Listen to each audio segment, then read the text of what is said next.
más lejanos del Perú.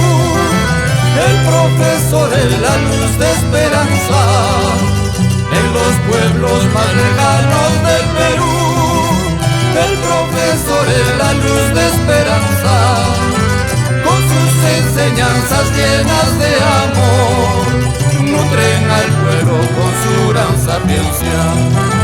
Con sus enseñanzas llenas de amor, nutren al pueblo con su gran sapiencia. Oh maestro y luz del saber, para ti van estos versos de honor.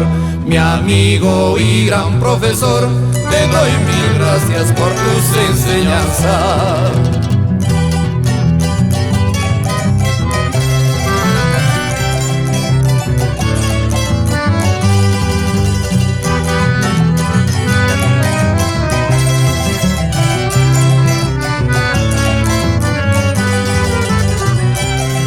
Y aquí está mi profesor, mi amigo, mi hermano, a quien mucho le debo de lo que soy y de lo que tengo.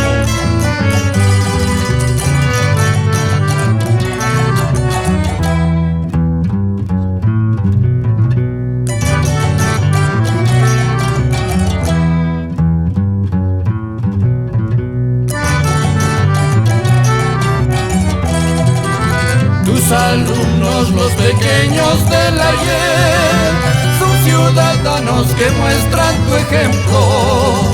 Tus alumnos, los pequeños del ayer, hoy son líderes de nuestra gran nación. Médicos, ingenieros, militares, todos son fruto del noble profesor.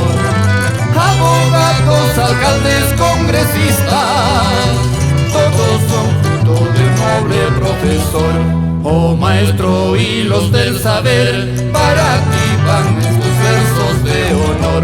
Mi amigo y gran profesor, te doy mil gracias por tus enseñanzas.